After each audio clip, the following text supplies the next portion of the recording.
So what we actually need to do, in my opinion, is start to tell stories that really inspire other people to do the same kind of thing. So in terms of farming, it's really starting to tell that story about how we can farm food and nature.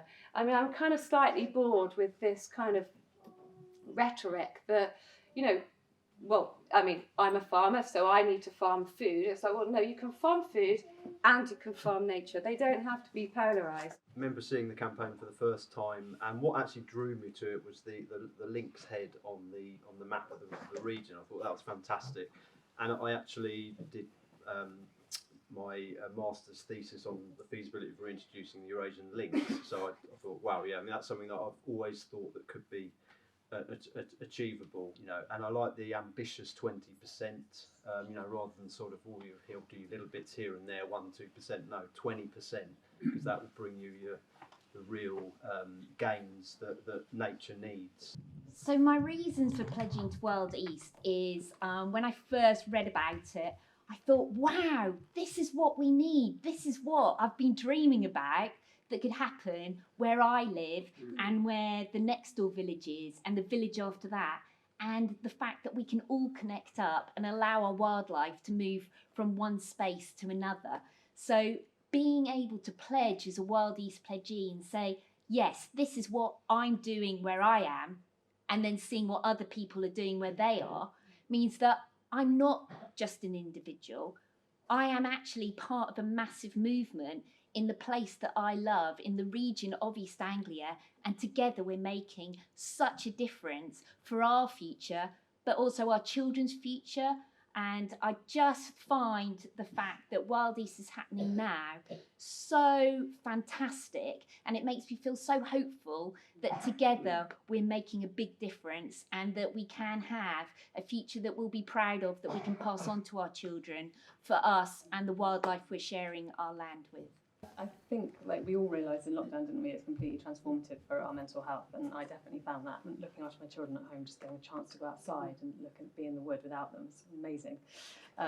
But in terms of the children, I feel like, first of all, it's very hard to get them out of the house, always. I think that's the case anywhere. But as soon as they're outside, they're then sort of playing in a way that is so natural for children. And I think as adults, we can sometimes forget how to be in nature. When you see a child doing it with sticks, collecting, and all that stuff, it comes very naturally to them. And I feel like it's so important that children have the chance to connect with nature like that, so that when they're older, they can remember it, and it'll be a sort of comfort to them throughout their lives. And also, that's when you start to care about it.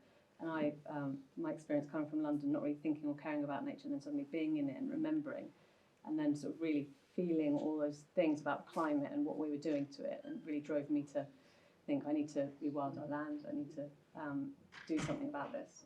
So the more people that care about it and are connected to it, the more that we can all get together and do something about it. We as farmers, we were responsible for 3 areas of land. We grew up with a deep love of nature. My father did a lot of the classic stuff you see, hedges, wildlife corridors around fields, margins. And anyway, we were doing a lot of this sort of stuff for many, many years. And about 8 or 9 years ago, my brother and I, we really got interested in the concept of, this is the area that we farm, this is the area that we're responsible for. We've both got children.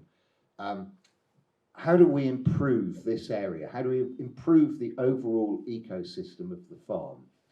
And it's partly driven by, or hugely driven by, the appreciation of nature and how do we make our farm more rich in wildlife. It's also driven by how do you farm in a way that you're still commercially farming, but you're being inclusive to nature, you're not pushing nature out. How do we measure the outcomes of what we're doing? So there's loads and loads and loads of questions. And then it was also sort of wrapping it up in this whole, or wrapping part of it up eventually, in the whole ethos of us as a business.